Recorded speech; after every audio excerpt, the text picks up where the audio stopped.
Good morning student. MDS university के BA part first political science paper second के मेरे प्रिय विद्यार्थियों, हम लोग गोपाल कृष्ण गोखले पर अपना अध्ययन कर रहे हैं, आगे बढ़ा रहे हैं। आज हम बात करेंगे गोखले के राजनीतिक वसीयतनामे की। परीक्षा की दृष्टि से महत्वपूर्ण बिंदु है ये। अनेकों बार इस पर प्रश्न पूछे गए हैं। मैं doctor Manoj Awasthi, associate professor, SPC government college Ajmer, आज आपको गोखले के इस वसीयतनामे के बारे में कुछ बताने का प्रयास करूंगा।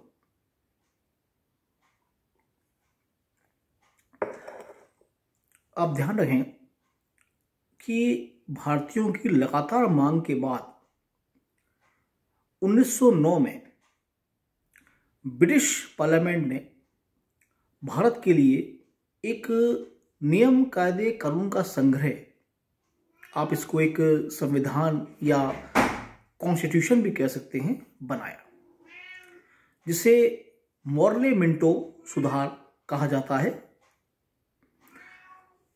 ये अधिनियम आ तो गया और गवर्नर को ये जिम्मेदारी दी गई, वायसरॉय को, कि इसे देश में लागू किया जाए। लेकिन जब ये आउट हुआ तो पूरे देश के जितने भी राजनीतिक संगठन थे, कांग्रेस समेत, वो सब इससे बड़े निराश हुए। कारण ये था कि जो मांगे वो कर रहे थे, ब्रिटिश जो भारत का एडमिनिस्ट्रेटिव स्ट्रक्चर था, उसके सामने जो अपनी मांगे वो रख रहे थे, उसमें वो कुछ भी नहीं था। और यदि कोई चीज थी भी तो उसके समांतर ही एक चीज ऐसी और जुड़ी हुई थी जो उसे काटने वाली थी। कुल मिलाकर पूरे देश में बड़ी निराशा का माहौल था। और क्योंकि उस समय भारतीय राष्ट्रीय कांग्रेस सबसे बड़ा राजनीतिक संगठन था, उसमें निराशा बहुत ज्यादा थी। जो गर्मपंथी थे वो तो नाराज थे ही, अब उदारवादी भी शुद्ध हो गए, जिसमें गोखले भी शामिल थे। क्योंकि मांग जब की जा रही है और उस पर कोई असहमति नहीं दिखाई जा रही, और बाद में जब बन के आ रहा है वो चीज उस टाइप की है कि उसमें वो चीजें लापता हैं जिसकी आप मांग कर रहे थे। अब इसी दौरान पूरे देश में विरोध के स्वर उठे, खिलाफत हुई, इसका विरोध हुआ, होना भी था। इसी दौरान आ गया 1914, यानी पहले विश्व युद्ध की शुरुआत। अब आप ध्यान रखें इस बात को, इतिहास में पढ़ेंगे मेरे प्रिय विद्यार्थियों, कि भारत अंग्रेजों के लिए बेहद महत्वपूर्ण उपनिवेश था। क्योंकि केवल सैनिक रूप से ही नहीं, बल्कि उन्हें खाद्यान्न, सैनिक, आर्थिक सहायता जिस मात्रा में भारत से मिलती थी, अपने इसी और उपनिवेश से नहीं मिलती थी। मैं आपको उदाहरण दूं, दिल्ली में जो इंडिया गेट है वो एक शहीद स्मारक है, और उस पर नाम लिखे हुए हैं उन शहीदों के जो पहले विश्व युद्ध में भारत की ओर से लड़े थे। अब आप ताज्जुब करेंगे, युद्ध हुआ यूरोप के अंदर, भारत के तो आसपास भी नहीं पहुंचा था, तो हमारे वो जो हजारों सैनिक वहां लड़े जिनके नाम उस पर दर्ज हैं, वो किसकी तरफ से लड़े और क्यों लड़े, इससे आप मेरे इस उदाहरण को समझ पाएंगे, इस उदाहरण के साथ में, कि भारत कितना महत्वपूर्ण था ब्रिटिशर्स के लिए। ये बात तब भी आई, बड़े बड़े वादे किए गए कि हाँ ठीक है, आपकी बात मानी जाएगी, विचार किया जाएगा, और अभी फिलहाल तो आप युद्ध में हमारी मदद करें। इसी दौरान गांधी भी भारत में आ चुके हैं, और ये फैसला किया गया कि भाई इस फर्स्ट वर्ल्ड वॉर में ब्रिटेन की सहायता की जाए। और भारतीयों ने दिल खोलकर, चाहे वो प्राकृतिक संसाधनों के रूप में हो, खाद्यान्न के रूप में हो, वर्दियों के रूप में हो, सैनिकों के रूप में हो, भारत ने जम के सहायता ब्रिटेन को की। लेकिन इसी दौरान वो सवाल तो वहीं का वहीं था, यानी जो नाराजगी थी मॉर्ले मिंटो रिफॉर्म से या 1909 के अधिनियम से, वो तो वहीं थी। इसी दौरान होता यह है कि बंबई उस समय प्रांत है, महाराष्ट्र नहीं बनाया, उसको बंबई प्रांत बोलते हैं। बंबई के गवर्नर थे लॉर्ड वेलिंगटन। उन्होंने गोखले को बुलाया और उनको ये कहा कि देखिए अभी तो संकट की घड़ी है और हमने जो अधिनियम बनाया है 1909 का, आप लोगों से शिकायत भी है और आपकी शिकायत वाजिब भी हो सकती है। तो आप एक काम करें, इस अधिनियम में आप क्या सुधार चाहते हैं, क्योंकि आप ध्यान रखिएगा ये अधिनियम था 10 बरस के लिए, यानी 1909 से लेकर 1919 तक। और नया अधिनियम जो था वो उस अधिनियम से आने की तारीख से कई समय पहले बनना शुरू हो जाता था। जैसे 1909 का जो अधिनियम था इसको बनने में भी समय लगा था, वैसे 1919 में भी लगता। तो लॉर्ड वेलिंगटन ने ये कहा गोखले को बुलाकर कि तुम एक काम करो और जो आपकी डिमांड्स हैं, ये जो चेंज आप चाहते हैं वो आप लिख कर हमें बताइए, ताकि 1919 का जो अगला अधिनियम आए उसमें हम इन चीजों को जोड़ सकें, अगर वो हमें सही लगती हैं तो। गोखले ने इस कार्य को शुरू किया और इसी दौरान 1915 में गोखले की मृत्यु हो गई। ये पब्लिश हुई 1917 में जाने के बाद। और ये क्योंकि गोखले की आखिरी रचना मानी जाती है, इसलिए इसको गोखले का राजनीतिक वसीयतनामा कहते हैं। संक्षेप में, बंबई के गवर्नर लॉर्ड वेलिंगटन के कहने पर गोखले ने भारत में प्रशासनिक सुधार की एक योजना प्रस्तुत की थी, जो कि भविष्य में बाद में जाकर गोखले का राजनीतिक वसीयतनामा या उनकी पॉलिटिकल विल कहलाई। अब इसमें क्या क्या बातें खास हम उनकी बात करें।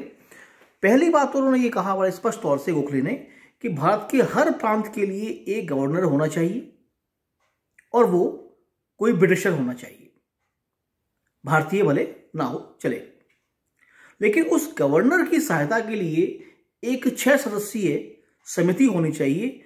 इसमें भारतीय और ब्रिटिशर्स की संख्या बराबर होनी चाहिए, यानी 3 भारतीय और 3 अंग्रेज, और इनकी सलाह पर गवर्नर को प्रशासन चलाना चाहिए। यानी गोखले विकेंद्रीकरण में लगभग बराबरी की बात कर रहे थे। इसके अलावा वो इस बात को मानते थे, देखिए उस समय 1909 के अधिनियम में जो व्यवस्था रखी गई थी वो बड़ी अजीबोगरीब किस्म की थी। आप आज देखते होंगे कि भाई चाहे राजस्थान की विधानसभा को देखें या केंद्रीय लोकसभा को, जो मंत्रिमंडल बनता है उनके पास सारे अधिकार होते हैं और वो मंत्रिमंडल केंद्र में जिम्मेदार होता है संसद के प्रति, लोकसभा के प्रति और राज्य में विधानसभा के प्रति। विधानसभा चाहे तो अविश्वास प्रस्ताव के माध्यम से उसे हटा भी सकती है, उसके प्रस्ताव को निरस्त भी कर सकती है। लेकिन उस समय इसका ठीक उल्टा है। विधानसभा ने तो बना दी नहीं, लेकिन उनको अधिकार नहीं दिए गए। सारे फैसले गवर्नर और उसकी काउंसिल के पास हैं और उनको यह अधिकार है कि वो विधानसभा के किसी सुझाव को माने या ना माने। तो ऐसा लोकतंत्र किस काम का? जो जनप्रतिनिधि चुनाव जीतकर आ रहे हैं और यदि उनकी बात की अहमियत ही नहीं है तो क्या मतलब उसका सदस्य होने का? गोखले ने इसका उल्टी व्यवस्था करने की बात की। उन्होंने कहा कि नहीं, थोड़े अधिकार, वो पूरे अधिकारों की बात नहीं कर रहे हैं, वो ये कह रहे हैं कि जो ये प्रांतों में प्रांतीय व्यवस्थापिकाएं हैं, लेजिस्लेचर्स हैं, इन्हें कुछ अधिकार मिलने चाहिए और ताकि ये अपने कामों को ठीक से परफॉर्म कर सकें और भारतीयों की संख्या इसमें बढ़ाई जानी चाहिए। अगला बिंदु, उन्होंने कहा कि जो कार्यकारी परिषद और विधायी परिषद है राज्य में, यानी एक जो गवर्नर के अधीन है और एक जो विधायिका में जीत कर आ रहे हैं, जो मंत्री हैं, लोकप्रिय मंत्री जिसको आप कहते हैं, इनमें तालमेल होना चाहिए। व्यवस्था उस समय यह थी कि लोकप्रिय जो मंत्री हैं, जो चुनाव जीत कर आए हैं, उनके पास अधिकार नहीं है और वो गवर्नर की जो काउंसिल है उसमें जो मंत्री मनोनीत किए हैं उसने, जो कि जनप्रतिनिधि नहीं है, वो चुनाव जीतकर नहीं आए, पर अधिकार सब उनके पास है और अंतिम फैसला गवर्नर का है। मान लीजिए पूरे बहुमत से भी विधानसभा कोई किसी विधेयक को या किसी मामले को पास करके गवर्नर के पास भेजती है, तब भी गवर्नर उसको अस्वीकृत करने के लिए स्वतंत्र है और ऐसा अनेकों बार हुआ भी।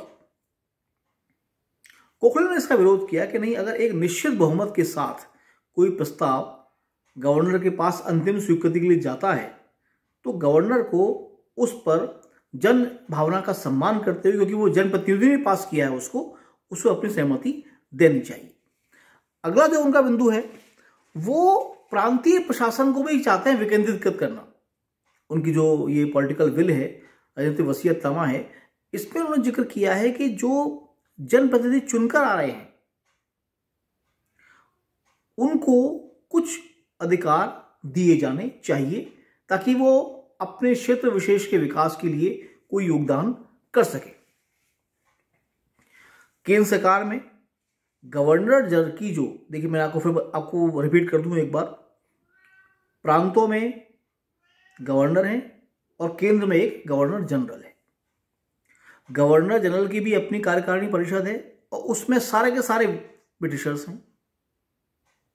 गोखले कह रहे हैं नहीं, इसमें भी जो इसकी 6 सदस्यीय गवर्नर जनरल की सलाहकार परिषद है उसमें कम से कम 2 भारतीय होने चाहिए ताकि वो शासन और प्रशासन के बारे में गवर्नर को ठीक राय दे सके और गवर्नर जनरल उन रायों पर तवज्जो दें, उनको अहमियत दें। अगला बिंदु उन्होंने दिया, इंपीरियल लेजिस्लेटिव काउंसिल का नाम बदलकर उन्होंने भारत की विधानसभा। देखिए केंद्र में इसको आप आज संसद कहते हैं ना, ब्रिटिश काल में इसको नाम दिया गया था 1909 के अधिनियम में इंपीरियल लेजिस्लेटिव काउंसिल। गोखले उस समय कह रहे हैं 1915 में कि इसका नाम भारत की विधानसभा होना चाहिए और इसका चुनाव हो और इसके जो सदस्य हैं उनको प्रॉपर अधिकार दिए जाएं। अगला बिंदु ये हम कल डिस्कस कर चुके हैं कि उन्होंने कहा कि भारतीयों को भी उस समय की ब्रिटिश फौज में कमीशन प्राप्त करने का अधिकार मिलना चाहिए। इससे देश पर आर्थिक भार भी कम होगा और जनता को देश की सेवा करने का, सैनिक क्षेत्र में जाने का अच्छा अवसर प्राप्त होगा।